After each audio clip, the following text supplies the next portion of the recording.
Tu lis des mangas, tu regardes des animés, t'as un t-shirt Luffy, mais est-ce que tu connais vraiment l'histoire du manga? Comment on est passé des estampes japonaises à One Piece, Naruto ou Demon Slayer? En moins de 10 minutes, je te résume toute l'évolution du manga. Bienvenue dans ce premier numéro des empreintes du monde. C'est parti! Tout commence bien avant que le mot manga désigne ce qu'on lit aujourd'hui. Au Japon, dès le XIIe siècle, on trouve des emaki, des rouleaux illustrés qui racontent des histoires. Mais c'est au XVIIIe siècle que le mot manga apparaît, notamment grâce à Hokusai, un grand maître de l'estampe. Ces Hokusai manga étaient des recueils de croquis souvent comiques, parfois absurdes, un peu comme des BD avant l'heure. Mais le manga tel qu'on le connaît aujourd'hui, avec ses cases, ses bulles et ses héros, émerge au XXe siècle. Et là, tout s'accélère. Après la Seconde Guerre mondiale, le Japon est détruit, et culturellement, il renaît. Et un homme fort va tout changer, Osamu Tezuka. Inspiré par les dessins animés Disney, il crée Astro Boy Tetsuwan Atom en 1950. C'est le père du manga moderne.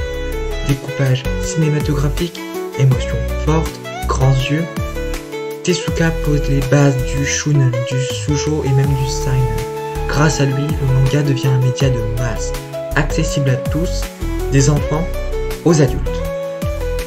À partir des années 60-70, plusieurs types de magazines apparaissent et vont permettre la catégorisation des mangas plus tard.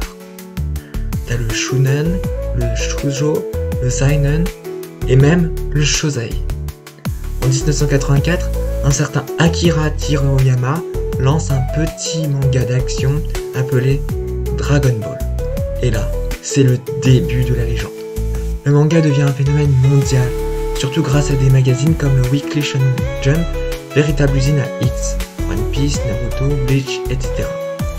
Dans les années 90, le manga débarque vraiment en France. Dragon Ball, Sailor Moon, City Hunter sont diffusés dans le club Dorothée.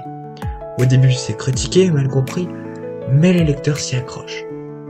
Très vite, les éditeurs français commencent à traduire les mangas, souvent à l'envers au début. Et oui, en 2020, la France devient le deuxième plus gros consommateur de mangas au monde, juste derrière le Japon.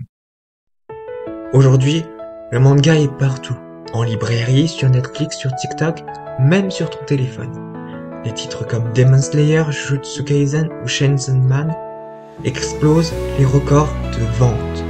En parallèle, de nouveaux formats émergent, comme les webtoons coréens qui influencent le style et la narration. Les mangakas deviennent des stars, et certains mangas sont même adaptés avant la fin de leur publication. Mais au-delà du divertissement, le manga c'est aussi des œuvres engagées, du type Gen Hiroshima, des réflexions profondes sur l'humanité, Pluto, Monster, de la poésie pure, L'homme qui marche, La maison du soleil. Le manga, ce n'est pas juste des bastons et des super pouvoirs, c'est une forme d'expression artistique, riche, multiple et universelle. Et voilà, maintenant tu connais les grandes étapes de l'histoire du manga.